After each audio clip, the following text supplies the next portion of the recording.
Damian Lillard has made NBA history. In case you missed it, Damian Lillard scored 71 points last night as the Portland Trail Blazers secure a much-needed win over the Houston Rockets, 131-114. In what already is a historic season when it comes to scoring league-wide, Dame continues to solidify his legacy as one of the greatest individual scorers to ever lace him up. Damian Lillard joins Donovan Mitchell as the second scorer this season to score 70 or more points. In case you were wondering, there has only been 2 times in NBA history that an individual season featured multiple 70-point scorers. To the surprise of absolutely nobody, Wilt Chamberlain was the guy to do it both times. During the 61-62 season, Wilt scored 70 or more 3 separate times, including his legacy-defining 100-point performance versus the New York Knicks on March 2nd of 1962. In the following 62-63 season, Wilt did the same again, scoring 70 or more in 3 separate games. Anyways, this video isn't about Wilt Chamberlain. Let's look at Damian Lillard's 70-point performance and see how it stacks up against the test of time. There are 13 70-point games in NBA history, all of them in the regular season. Elgin Baylor was the first to ever do it for a win against the Syracuse Nationals on November 15th in 1960. 70 points on its surface is obviously a gaudy number, but it gets really crazy for Lillard when you take a deeper dive into the numbers. Amongst all 70-point performances, Damian Lillard has the most efficient when looking at true shooting percentage, which is 80.4%. In case you don't know what true shooting percentage is a weighted formula that uses points scored, field goal attempts, and free throw attempts. No statistic is one size fits all, but I believe it does a much better job of painting the picture of efficiency than standard box score stats. Not only was Dame's game the most efficient, it was also the quickest 70-point performance in NBA history. Dame scored his 70 points in just 39 minutes, which is the only performance out of the 13 games that was complete in less than 40. The average minutes played for the other 12 games are 47.7 minutes, which is practically the entire length of an NBA game. For Dame to do it in less than 40 is extremely impressive.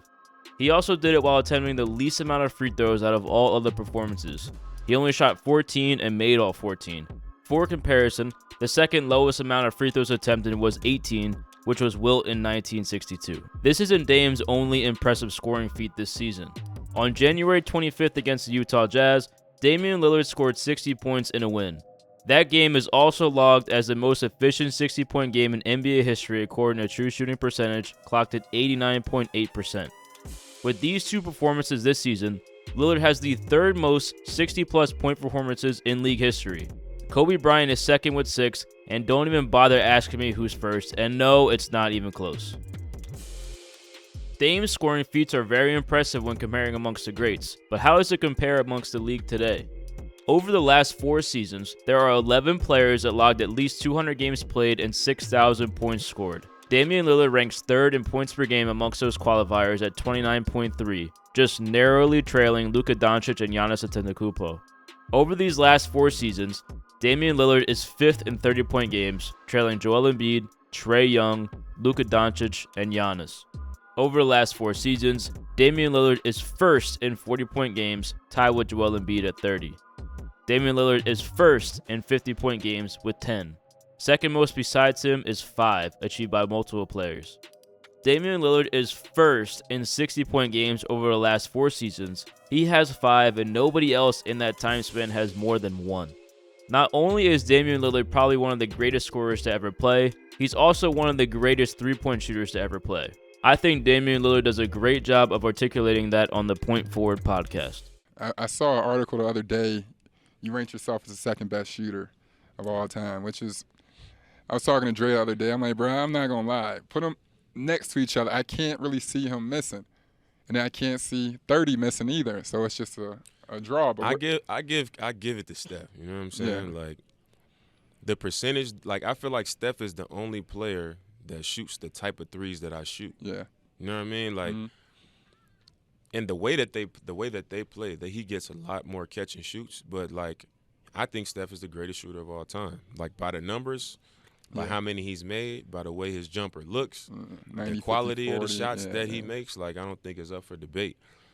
But I do think that he's the only player that shoots the type of threes that I shoot. Like, I've never been a player that gets quality 3-point opportunities. It's always off the dribble. It's always contested. It's deep off the dribble. You know, they tough threes. You know, Yeah. so to make the amount that I've made and to make it at the clip that I make it at for how tough they are, I do think I am. Like, I think is people like Clay, you know, Ray Allen, the Mark Prices. You know, it's like the dudes that really got jumper. That's like I feel like James Harden, because his is off the dribble, you know. But I mean, like, when you talk about coming into it left right, coming into it right left, coming into it off the hop, fading to the left, fading to the right, off the dribble, catch and shoot. Like, when you consider all of those things, like, I'm in the conversation for number 2. As he currently ranks, Damian Lillard is 6th all-time in made threes at 2,347. Currently, he trails Kyle Korver at 2,450, who he will certainly pass within the next calendar year. Lillard has made 200 or more threes 7 out of his last 8 seasons, the one exception being last season when he was hurt. If he continues that pace, playing 4 more seasons, even if you factor in maybe a 25% decline in performance, he should still be on pace to hit 3,000 made threes by 2027. The only other active player who realistically has a chance to get there is James Harden, who is currently at 3rd all-time with 2,716 made. Harden's three-point volume has decreased tremendously over the years, but even at his current volume, barring injury, James should reach the 3,000 club by the time he is done. Damian Lillard is an incredible talent and one we should not take for granted. Not every legacy needs to be defined by championship rings. We all know that if we stuck Lillard on a more talented roster, he would be a champ by now. We all know this, and Dame has made it extremely clear that he won't be going anywhere anytime soon.